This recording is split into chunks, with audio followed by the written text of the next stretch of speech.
Alright, what's going on, guys? Trev back again, here to bring you another video. This one's going to be doing a very special video because I have joining me... Alrighty, guys, it is Quaaman here today from Qaaman'sLand, and I guess you could say a Dragon Ball anime channel. Awesome. So, yeah, thanks for joining me, Quaaman. This is going to be a lot of fun. Glad to have you back again. We did one before. When was that? Last year? Yes. Yeah, season 6, right? So now we're into season 7. Oh, man. So fun stuff.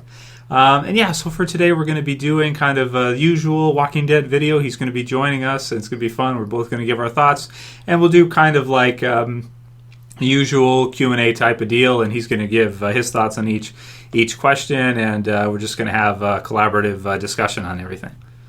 Alrighty. Awesome. Okay, cool. So to start things off, title for this one will be for episode 4 for season 7, which is going to be called Service. And it's going to be an extended episode to an hour and a half. It's going to be about 85 minutes.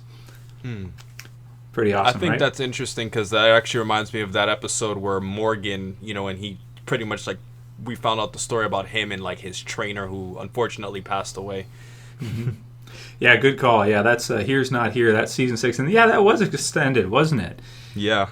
Yeah, and it was kind of weird because it almost felt like it didn't need to be, but when you look at it, I mean, they went through quite a bit of stuff in the episode, and I thought it was a pretty good episode. What do you think? That was great. I really felt it had a sad twist, but I think the fate was kind of underwhelming because I just kind of felt like the way he just got bit was just kind of a little too cliche. Mm-hmm. Yeah, a little too kind of regular, run-of-the-mill kind of stuff. Yeah, I hear you. Cool stuff. So 85 minutes for episode 4, so that should be good. And as far as we know, that's correct, because there was some confusion. Episode 2 was supposed to be extended, but then the episode they showed was like a regular runtime, so that was a bit weird. So hopefully episode 4 will actually be an extended episode like it's being reported, so should be good. So the description for this one is, after a short period of grief and regret, Negan and his saviors arrive at the gates of Alexandria. Thoughts?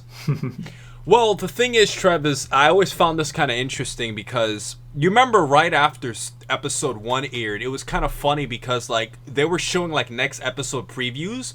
So I originally thought that all of the stuff of Negan coming was going to be the very next episode, and all this stuff with Ezekiel was going to come afterwards.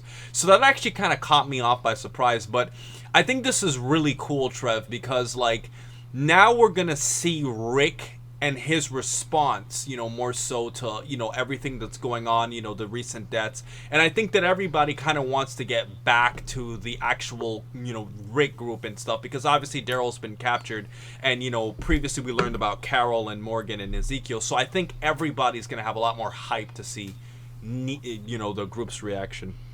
Yeah, good call. Yeah, I'm really excited for this episode and getting to see Negan and the Saviors at Alexandria finally, because I think episodes 2, and of course we're going to see 3 this weekend, and then 4 is the following weekend, so it's next Sunday. But I really felt like with episode 2, and I think we'll probably see this with 3 as well, they feel kind of weird as episodes, because it's we just really want to see, at least for me anyway, I really want to see Rick in the group after episode 1. I really want to see, where's Maggie at now? Where's Rick at now after, Negan just smoked both, spoiler warning for everybody, Abraham and Glen, right?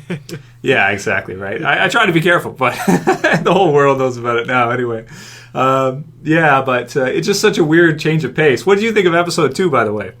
I thought episode 2 was pretty solid, to tell you the truth. I mean, obviously, Trev, as you were saying in your review, it was a much slower episode, and I was reviewing with my friend Duct Tape about this. It was a much slower episode, but I think we needed something a lot more cerebral and character interactive to actually, kind of take us away from, as you said, that big head bashing of 2 major characters and such a dark episode. It was funny because I was watching this episode with my dad. I don't want to take up too much time, but I was watching this episode with my dad, and he felt that it was kind of interesting that the episode was so different in how it felt. Here's this super optimistic, jolly kingdom, whereas in the previous episode everybody was pretty much terrified for their lives. Oh, absolutely. Yeah, exactly right. That's it. So it's just such a weird switch, right, from the premiere episode and just how dark and bleak that was, especially near the end when everybody's crying and you've got like even the zombie that comes out and kind of starts like scraping scraping away at the remains, right? And it's like so dark. It's like, oh, they really need to go there. It's like so dark. So I can definitely understand getting some, a nice brighter episode where you get to see some people that are kind of happy and jolly. Because if you look at Ezekiel and Jerry and some of the other guys there, they're pretty like jolly fellows, right? Mm-hmm. They're like having a good time. They're like having fun. You got a tiger. You got Jerry. He's smiling, and they're all like dramatic and they're having fun and stuff, talking like it's medieval times at a Renaissance festival or something. Yeah, man. So it's crazy stuff. Mm-hmm. I just think it's so crazy too, Trev. Just to add another quick thing, the only optimistic moment from like the first episode would be like that quick 5-second scene where you see like everybody eating dinner at the table when like Negan's saying, "I bet you guys wish you would live the rest of your life together in happiness." Well, that's not how it's gonna happen. That was like the only happy moment of the whole episode. And it was a dream sequence. Yeah. The only fun part in the entire thing isn't real. Yeah, that's crazy. Yeah, good call, man. Yeah, that was a nice scene, though. That was a pretty beautiful, even if it was a dream, I think it was still a beautiful sequence. But, yeah, it's just such a weird start to a season, right? You get, like, one of the darkest... Do you think it's the darkest episode ever, the premiere? Yeah, I'd probably have to say so. I mean, because I think the way the characters died, I think made it the darkest episode so far. I mean, Terminus was a pretty dark one in terms of what was going on for both sides, but I would have to say this one was definitely the darkest in terms of the horror aspect, and not only, with the characters dead, but the way that Rick had to, get his axe, Carl's arm almost being chopped off, everything from top to bottom. Yeah, I think you're right. I think it is the darkest ever. And then maybe episode 2 is one of the lightest they've ever had. Yeah, absolutely. If you look at it. So it's definitely a weird start to a season back and forth, that's for sure. And you can understand why a lot of the audience is either confused or they're kind of like, not sure how to feel about it, right? So I think that's normal right now. Just being like in that state where you just don't know kind of how you should feel. So, but anyway, episode 4 should be awesome, getting to see Negan show up at Alexandria, so yeah, it seems fun for sure, man. So I'm looking forward to it a lot. All right, cool. So there's the description and everything. You guys can check it. We'll put the link in the description to the comicbook.com article so you guys can see the confirmation. Take it with a grain of salt. It should be 85 minutes. Hopefully it is, unless they're wrong again. There's some kind of episode switch or something weird. So hopefully it should be, and it should be fun. Okay, so the first question for the Q&A part of the video is going to be from Mai Pulvera. And here she says, Trev and Quaaman, do you think Abraham deserved a better death? The thing is that Abraham, and if you also looked, I'm not too sure if you saw the Talking Dead special after, Trev, because you probably had to do your review, but the way Michael Cudlitz kind of described, how he went out as Abraham, it kind of was like a soldier who was just a major casualty, like a soldier who did his duty and he went out, and we even see it too when like Negan hits him for the first time. He's taking it like a champ. So in a way, I feel like Abraham didn't die a heroic death, the way like another character, maybe like a T-Dog did. But I do feel like Abraham went out, kind of taking one for the team, and Daryl kind of fucked it up for everybody else, Mm-hmm. Yeah, you're right.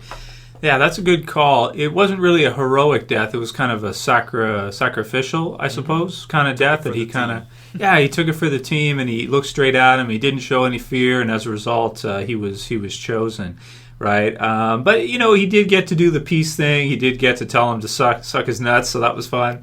So, I don't know. I thought that was a pretty good death. I mean, we're talking about death here. So if you compare it to, like, someone like Nicholas, maybe, or Noah, or some of the other characters that have been killed over the series, I thought it was a pretty cool death, to be honest. I don't know how they could make it much better unless Negan like chose a female like Sasha, and then Abraham was like, no, take me instead, and Negan's like, all right, something like that. But I thought it was pretty good. I don't know if they could have made it too much better. So well, let me ask you a question, Mr. Trev. Mm-hmm. Do you believe that that Abraham's death was better in the comics, where he pretty much got Denise's death, or would you say it was better in this scenario?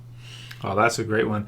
I got to go with the TV series one. I mean, it might have been a little bit more kind of unexpected. I mean, that's one of the most unexpected things I've ever read in the comics, when he just gets the arrow through, because they're just like talking, and it's like out of nowhere, just boom. It's like, what just happened? But in this one, I kind of felt like it was, he went out saying his piece. He went out, on his knees, but he went out not taking any shit. Even from Negan, even from the guy who was killing him, he still told him to suck his nuts. So he didn't take any shit even in the end. So that I liked. So what about you? Yeah, I thought it was a great moment. He went out like a champ. It was very graphic how he went out. I wish he had like a more heroic soldier type way to die. But Abraham definitely went out, on top. In a good way, yeah, I think so too. I'm not too saddened by the death. I felt like out of every death we've seen in the series so far, at least he got to say his piece, and at least he got to go out in kind of a cool way, telling the villain to go screw himself, basically. So, yeah, I thought it was cool. All right, let's move on. Next one. Krystian Kolos says, Q&A, do you guys think that we may see Steven Yeun and Michael Cudlitz as guests in the future, just like David Morrissey and Emily Kinney in Season 5, Episode 9? And I think what Chris means by this one is, like, do you think we'll see them as maybe like a ghost or a hallucination type of sequence? Right. Yeah, like when we saw, like, I know exactly what sequence he's talking about, when, like, Tyrese was pretty much hallucinating and he saw, like, them along with the kids as well. I think if they were to ever come back, it wouldn't be for probably like seasons in the future. And the reason why I'm saying this is that I think that when you kill off characters like that, you kind of have to wait for a while to cool off, so like the audience doesn't really feel like, holy shit, they're gone. And I understand that if you go back to, the earlier seasons, season 3 and 4, like when Rick was pretty much hallucinating and he saw like a zombie like Lori, that was a slightly different moment in my opinion. What do you think, Trev? Yeah, that's a good call. I like it when they do kind of the hallucination or the ghost thing where they see somebody, because that's natural for people when you're so used to seeing somebody. Like for Maggie, from her perspective, I think it could be cool if they bring back Steven Yeun, not right away. We need probably a few episodes and maybe a mid-season finale, but maybe in the second half of the season or something, maybe closer to the end, and we get to see him come back and kind of do a scene where he finds her, as the quote was when he's getting a head bashed in, he says, "I'll find you," or at least that's what he's supposed to say. It kind of sounds like garble because his head's half cracked and but his eyeballs popping out and stuff. But I think that'd be really cool to see him like find Maggie, like see Maggie, and just have a scene with her where maybe they kiss or something. And for Michael Cudlitz too, maybe for Sasha, maybe for Rosita too, they could do something like that. But definitely, I think they should use Steven Yeun for some kind of hallucination or ghost scene. That would be fun, though. I think the audience would really like it, as long as it's just paced and timed very well. Right, exactly. So you wouldn't want to. I don't think you'd want to do it right away. Oh no! And I don't think you'd want to do it in 3 seasons. So probably good timing would be second half this season, maybe next season if they can't squeeze it in this season. But I think I liked how they did it with Shane. He kind of had a scene where Rick was kind of hallucinating and seeing Shane. Shotgun. You got it. Yeah, exactly. And the way they did it with David Morrissey and Emily Kinney, I think it's great that they do that. But also it's great that they leave it be after a while. Now that Negan's here, somebody brought this up as a question, do you think we'll ever see David Morrissey or somebody like that again? No, I would not want to see that anymore. I feel like at this point, Negan's here now. All that stuff from prior, be it Shane, be it Lori, be it David Morrissey, the governor, anybody else from like that old school, probably should not have this kind of a sequence anymore. It doesn't make sense. You know what I mean? Yeah. So unless, going forward. Trev, unless, I got a little theory here. What if they bring Emily Kinney back for kind of like, I guess you could say, a moral boost for either Daryl or a moral boost for Maggie? I could see Emily Kinney. I think out of all the characters, I think Emily Kinney is likely to come back the most, because she can come back and probably like talk to Maggie and her hallucinations, because Maggie's obviously going through a horrible period in time of life where she lost her father, her sister, and her husband. Yeah, that's a really good call. I think that that would actually work really well, because she's not one of those kind of early deaths. she's died fairly recently with season 5, right? And you're right, for Maggie or something like that, it could work. I think that would be cool to see. Yeah, that's a good call. All right, let's go to the next one. Next one's from Billie Jean. I like that name. That's fun. It says, yeah, please, I'd love to hear your thoughts on this. Since Glen and Abraham are out of the picture, the only real couple is probably a girl. The only real couple left in the group is Richonne. What are your thoughts on a Richonne wedding? Oh, it's definitely a girl. Or at least Rick putting a ring on it. It's got to be a girl. You're awesome, Trev and Quaaman. Love you guys. What do you think? You know what, Trev? I'm trying not to laugh here because, first of all, the name Billie Jean, like, as soon as I heard it, I just thought of Michael Jackson. But I think a wedding wouldn't be very, I guess you could say, it wouldn't make sense at this point in time because of the fact that at this point in The Walking Dead, so much is going on, it would kind of not make sense right now. But in the future, when things kind of tone down, and, you know, I'm not going to say any spoilers for those of you who haven't read the comics. I'm pretty caught up. But, like, if you guys know the comics, that eventually something's going to happen leading to a big war. And I think at a peaceful point in time, that could make sense. Yeah, absolutely. Good call. I think you're absolutely right. I mean, right now, it's definitely doesn't make any sense right now with everything that's just happened. Because it's like, you know, nobody's going to be able to get happy about that probably this half.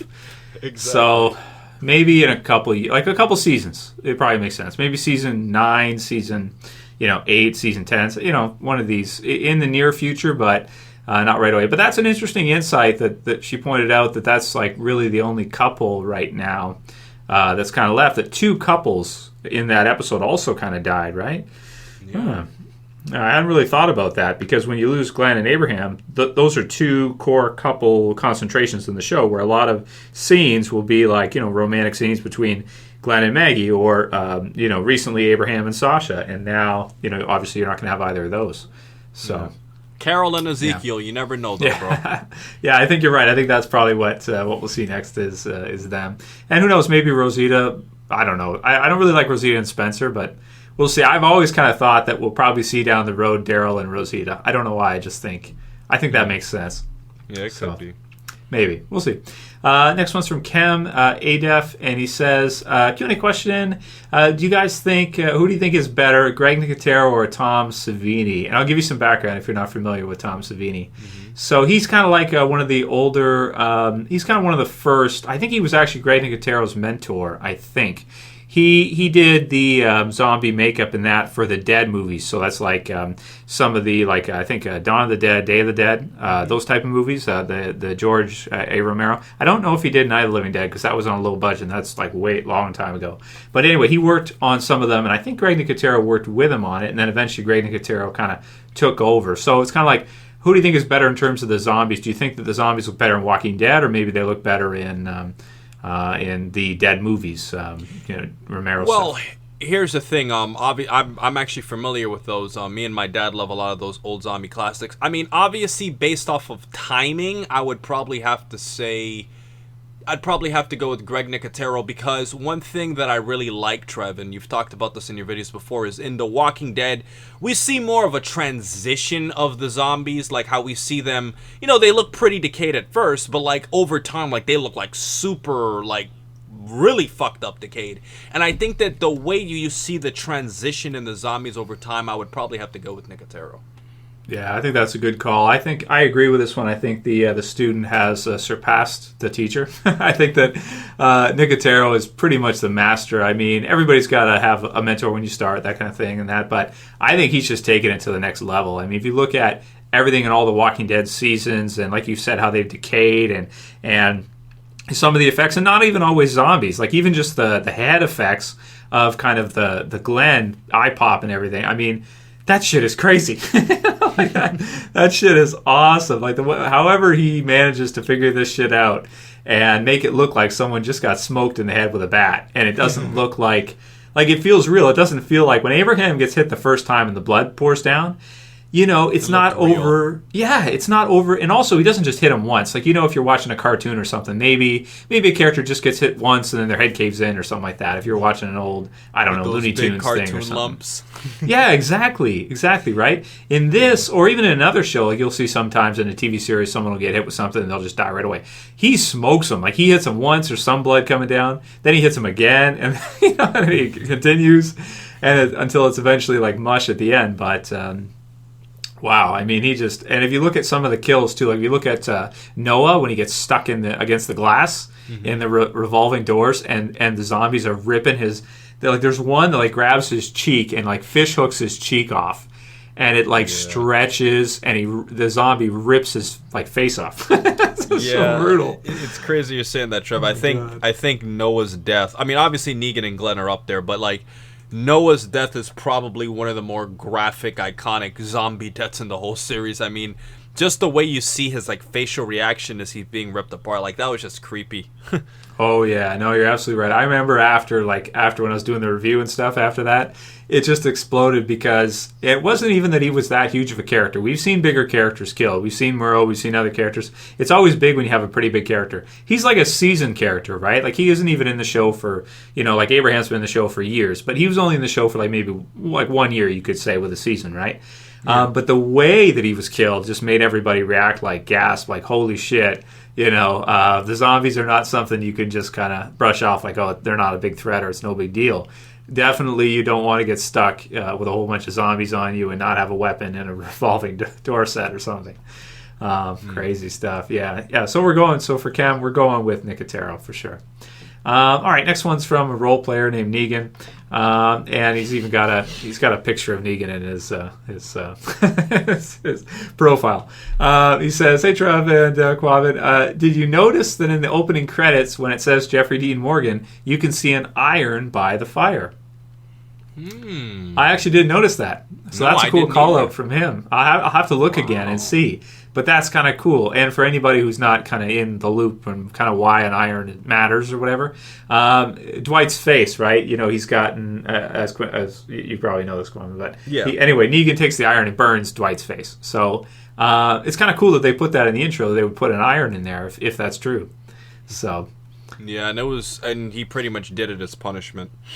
Yeah, exactly. So one of the things, here's an interesting question for you because I haven't heard your thoughts on this one yet. Do you think maybe he could do that to Daryl since he's that would be really interesting, Trev. I would really, and I'm saying this as both a YouTuber and as a fanboy, I would love the fucking balls that AMC would use to make that fucking move, because that would take a lot of guts. Because, let's just be honest here, Trev, a lot of people who watch The Walking Dead watch the show for Daryl, and a lot of people who watch The Walking Dead for Daryl are girls who are attracted to Daryl. So, I mean, obviously we don't care, but a lot of girls wouldn't want to see Daryl for the rest of the series with a fucked up face. And I think that would really show some fucking balls if they did that. Yeah, that's a good point, that it actually could. Yeah, like, I wonder if maybe it could affect kind of his sex appeal, so to speak, or all the girls like him.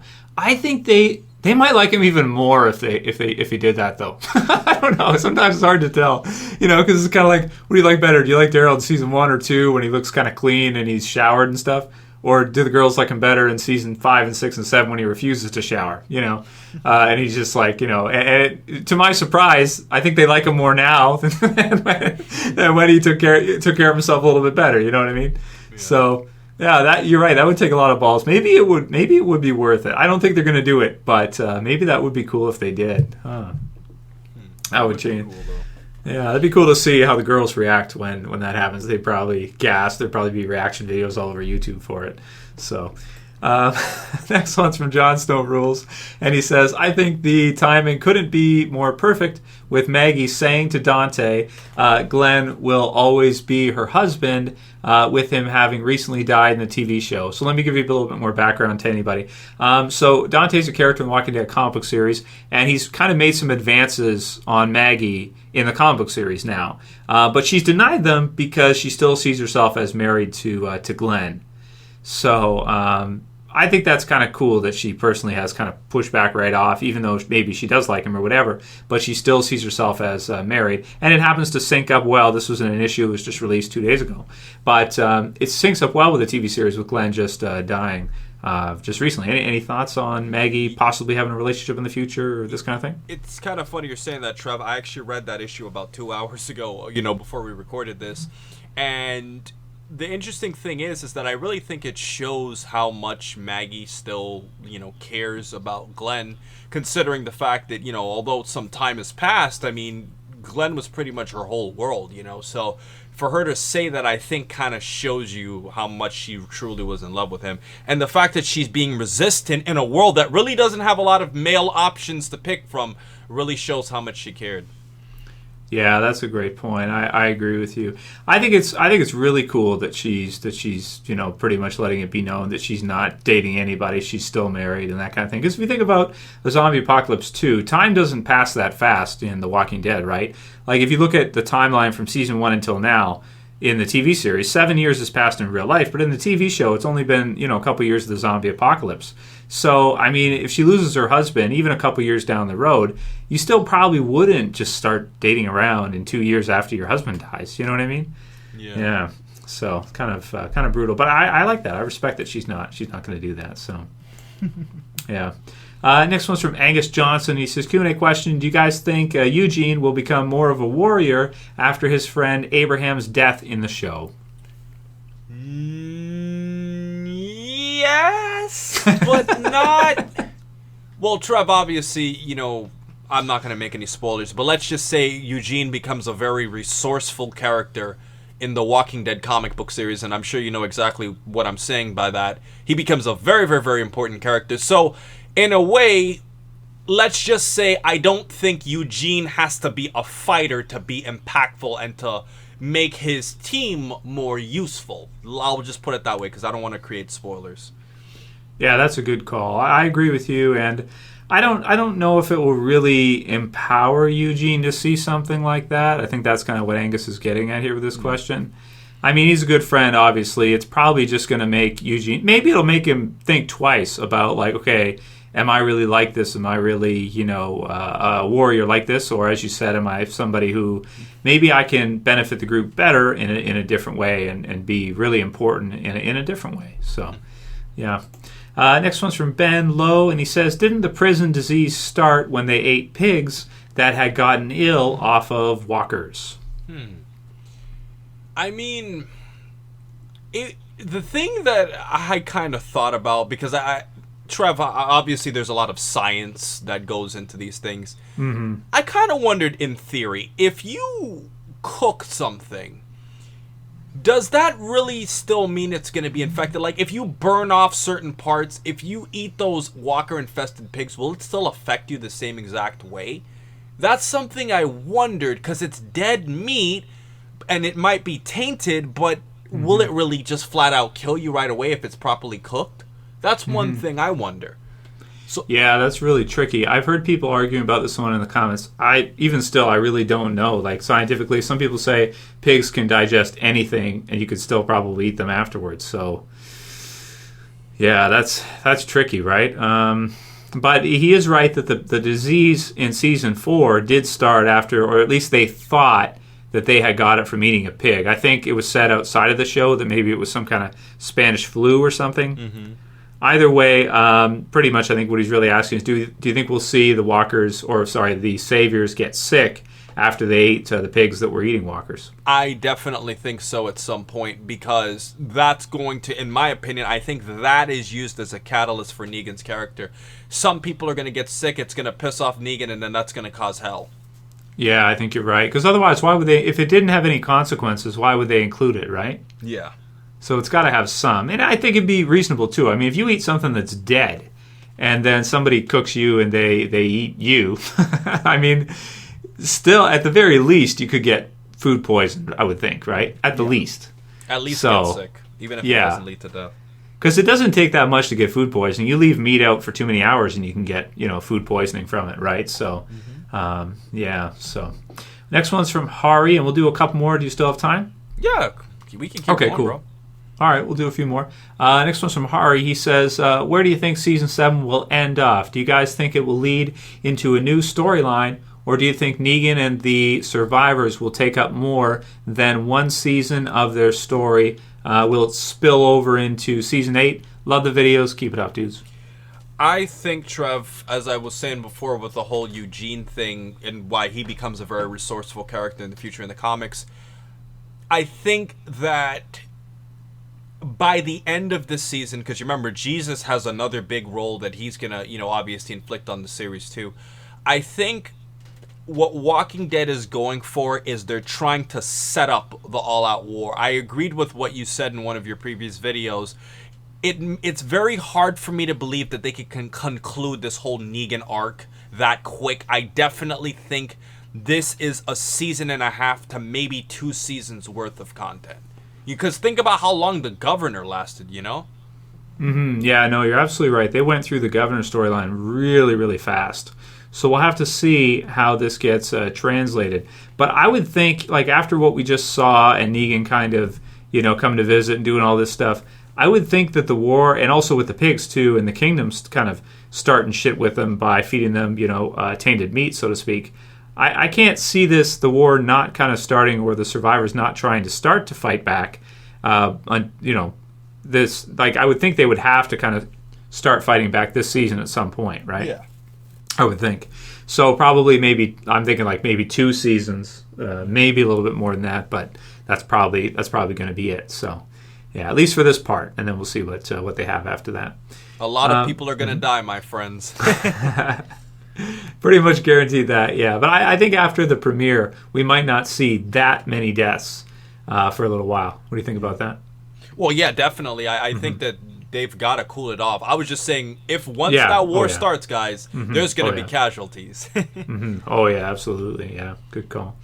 Next one's from Anthony T., and he says, do you think the inhabitants of the kingdom have been through crazy hardships like the core group, or are more sheltered like the Alexandrians were? Oh, interesting, Trev. I was actually talking with my dad about this. All right, so the key scene here, Trev, do you remember the little kid, his name slips me right now, but there was a scene where the older brother was telling the kid, you have to finish your plate. The fact that he is telling the kid that he needs to finish his plate tells you the situation that they're in.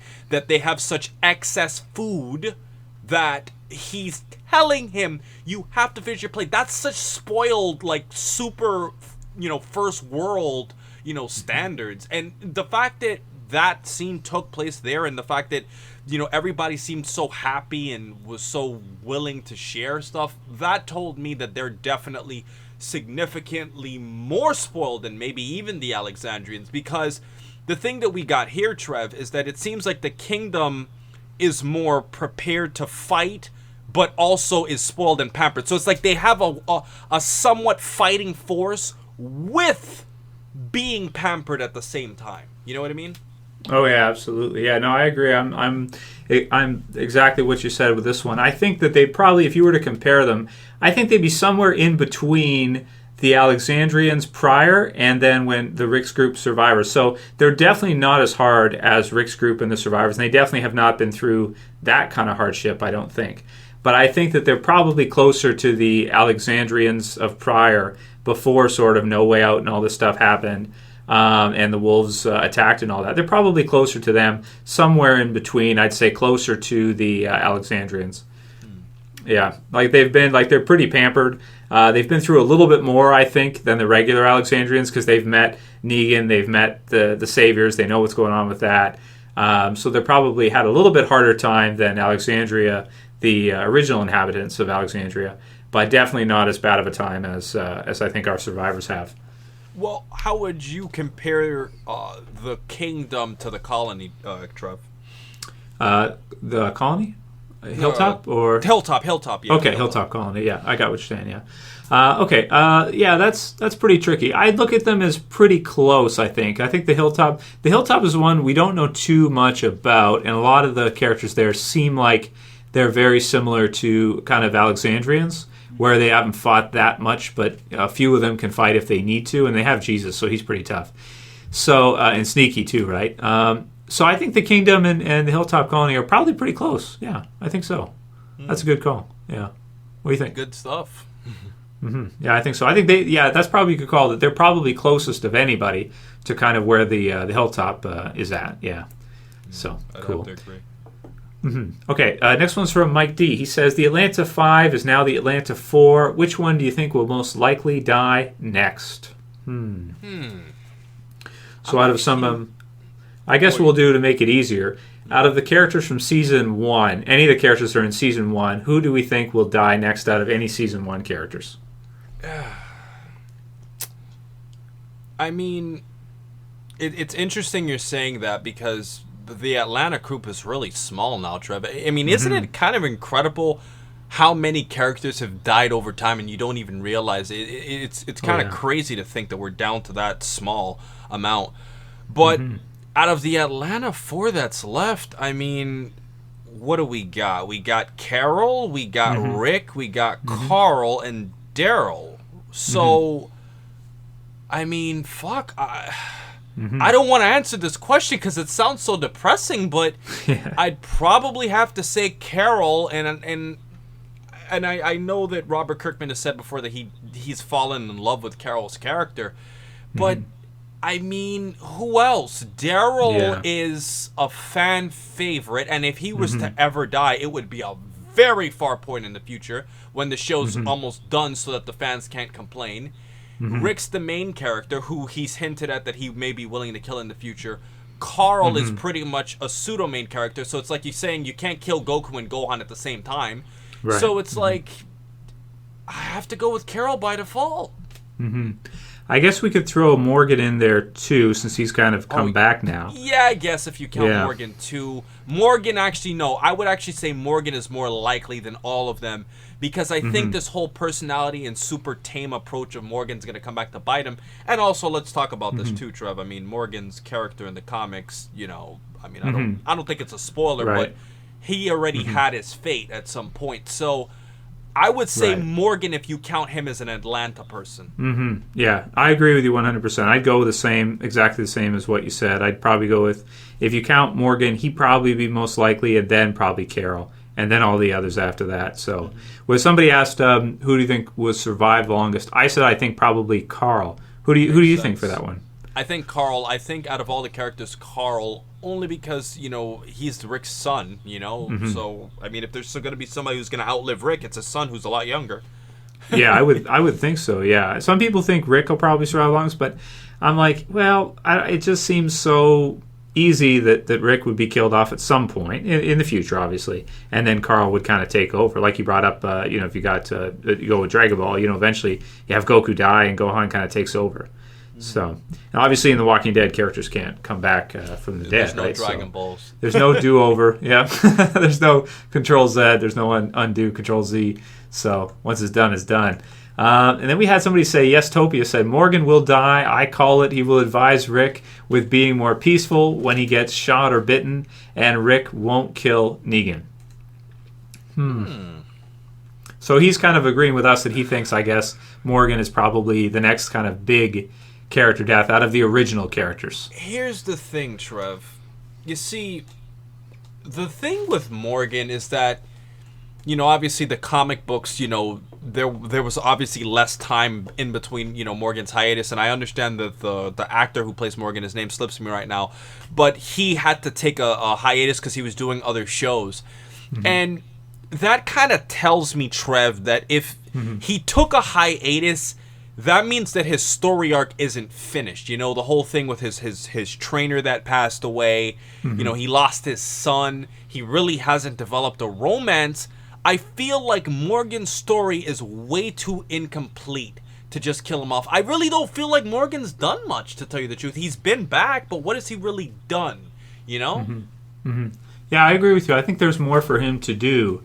And, you know, I mean, they probably won't kill anybody of the original characters anytime soon because they just killed off one of them, and they killed off a multi-season character. Abraham has been here for about 3 years, right? So with those big deaths, I don't think they're probably going to be killing off anybody soon. But out of everybody, I think maybe in a few years, maybe we could see Morgan, like maybe 2 or 3 years or something. I think that might make sense. But I agree with you that they've definitely got some stuff going with him where he's questioning his philosophy and that, and he's kind of in flux. So I would think because he's in flux, he probably won't be killed off anytime soon, like you said. Right. And you want to wrap it up with this one? So this last one's from Bal Canal, and he says, so he's talking about the episodes, so he calls them bottle episodes. So I guess we'll just give our thoughts on his kind of outlook on the way he sees this half season, and then we'll wrap it up. He says, bottle episodes result from too many episodes and too small a budget. Why couldn't they put a bit of Alexandria and Hilltop in episode 2? Like Game of Thrones, every episode focuses on many different places. This is how it's probably going to look like now. Episode 1's the bottle episode for the Negan kill. Episode 2 is with just the Kingdom. Episode 3, just the Sanctuary. Episode 4, just the Alexandria. Episode 5, just the Hilltop. Episode 6, Tara and Heath. Episode 7, maybe some different places build up to mid-season finale. And then mid-season finale, maybe kind of a mixture with a focus on Alexandria. He says, I'm really tired and annoyed of the whole bottle episode thing that started with Scott Gimple. Okay, to tell you the truth, I respectfully disagree. I'm not taking a shot at the commenter or anything. I think that these model episodes are very productive for the show. I think the polar opposite. And the reason why is because it allows you to focus on different storylines. Let me use an analogy, Trev. We're both YouTubers. We both, have been doing YouTube for years. We both worked very hard to grow very, obviously large fan bases or supporter bases. I don't like using the word fan. Mm-hmm. If we uploaded like a video that like kind of does a little bit of everything, wouldn't you kind of get bored? As opposed to if I made a Dragon Ball video, if I made a Yu Yu Hakusho video, if I made a sports video, if Trev does Game of Thrones differently, if you covered like too many things in one, wouldn't that be less productive? The thing is that it lets you focus in and narrow the story. The reason why episode 2 had to be the way it was because they're introducing a lot of new characters. They're introducing an entirely new area. So if you're like trying to squeeze in a pieces of like Rick's story, it's not gonna fit well. Like you have to establish all these characters now, so that in the future you don't have to like retell a lot of the Ezekiel stuff. All the Ezekiel initial things are already kind of set in stone to just produce the story moving forward. So I think that making something focused allows the storytelling to be a lot more narrow and rich. Mm-hmm. I understand what you mean. So you can like focus totally on kind of one area for a while and kind of progress it through. The thing is it's different from Game of Thrones. Game of Thrones, you have episodes that are like an hour long. So in an hour, you can get a good amount of time because of no commercials or very few commercials. You can kind of focus on one group, and then you can skip, and then you can skip, and then you can skip, and you can have a big event happen at one of them, right? And they kind of skip around like that all the time is how they do it in Game of Thrones. But for The Walking Dead, with it being like 40-minute episodes with an intro, like you said, it'd be a little weird if they put like one scene with Rick in, and then the whole rest of the episode is the Kingdom. So it's kind of like either you do it all and focus kind of all on one kind of area like that, or you kind of do like a third of the episode covers, like part covers Daryl, part covers Rick, and then part covers the Kingdom. But in terms of the overall episode and the progression of the story, it's like maybe it doesn't, and they probably tried it. They've probably, when they're editing, they've probably tried to put episodes together like that, where they kind of split it up between a few different things happening at once. And with the commercial time and the runtime, it probably causes it to get too like sporadic and switching too much, maybe being too hard to follow for average viewers. Yeah. Maybe that's why they kind of focus a lot, because sometimes they do mix and they have like episodes that have some mixtures of things. But maybe that's wise, because it's easier to kind of get into than an average viewer might have trouble if they're switching all over the place and people will be like, I've never seen this before. I have no idea what's going on. People could probably get into episode 2 with the Kingdom and probably like maybe not really know the characters, not really know what's going on, but can kind of get the meaning of the episode and kind of understand. All they have to know is really Carol's character and maybe Morgan's character, a little bit about them, maybe have seen one episode before, and they can probably get the meaning of the episode, and it can progress those characters' story arcs in a one episode quite a bit, versus if you cut it all up and you include it together, then you might have an episode where it's like, well, what really happened this episode? Nothing, right? Because we spent a little bit of time here, a little bit of time there, a little bit of time here. And overall, in 40 minutes, it didn't really progress too much overall, right? I think a great way to support you even more, Trev. I'm sorry if I cut you off there. Cool. I think one episode that really sums up, and I know you're not the biggest fan of Slabtown, but that episode with obviously Emily Kinney playing Beth, I think that episode was actually maybe not the best episode, but it really showcased like a pure story. Like we got everything that happened to Beth all in one episode. If they split it up, it would make her story kind of complicated. Like who's Dawn, who's these characters, who's no. It makes everything kind of awkward. But if you just kind of put one thing to focus in on Slabtown, you pretty much know Beth's situation, and you know what the characters have to do. Yeah, you progress through it all. There's another episode from season 2, 18 Miles Out, where actually features Beth too, where she's trying to commit suicide. And then they cut it with the fight between Rick and Shane. And they cut back and forth like crazy during it. And it's pretty weird to watch because in one hand you're like, yes, we're getting to see Rick and Shane. Oh my God, he just threw something through the window. And now there's like this 7-foot-tall zombie that's coming after them. And it's so exciting. And then they cut back to Beth and everybody's sitting around and she's like trying to commit suicide and stuff. And it's just such a weird cut back and forth. You're like, oh, I want to see the fight with Rick and Shane. I don't care about this person that might commit suicide or not, So, good points, absolutely. And maybe you're right. If they focus it all on one and they bottle it up and have one focus, they can progress all the way through that stuff rather than splicing it into other episodes. And then people are like, oh, I don't want to see this. I just want to get back to, whatever it was with Rick that's going on. So, yeah. Exactly. Good stuff. Okay, well, I think we'll wrap it up. That was pretty long for a video, but I think everybody will like it a lot. And, thanks for joining me, brother. It was a lot of fun to have you again. And we might do the one next week where we discuss about the premiere again. Do you want to talk a bit about that, what we might do next week? Yeah, so for those of you who might know who I am, I host an anime channel, predominantly Dragon Ball Z, and I actually have a big secret coming up in the future where I'm going to be doing a lot of other topics. And Trev and I are pretty much going to discuss an entire breakdown of everything that Negan did to Rick to break him and to show that he's the new alpha male on the block. Because at first there was two alpha males clashing, and this is a whole big psychological breakdown that I want to do with Trev. It's a big video. Yeah, that sounds awesome. So I'm excited for it. I hope you guys are excited to see it next week. So look for it next weekend. We'll probably have it posted maybe Friday, Saturday, that type of thing. And if you haven't checked out Quaaman's channel, check it out. I'll put a link in the description. Guys, definitely check it out and subscribe to him. He's got awesome videos. And thanks for joining me, man. A lot of fun. Anytime, man. I'd love to do this soon. Cool. If you guys like the video, please don't forget to thumb it up below. You can also share if you got a Facebook and want to share through. We appreciate it. You can favorite. And if you're new and you want to subscribe to either of our channels, bottom left to subscribe. Any final words, Gwen? You can rate, you can comment, you can subscribe. Hell, you'll all be doing that. Nice. You had that prep, didn't you? You knew you were going to do that. You have to use that Perfect. outro now. Now I got to use it every time. I got to reshoot it with a new bat. All right, that's it, guys. We'll see you soon. Peace. You can share, you can favorite, you can subscribe. Hell, you're all going to be doing that.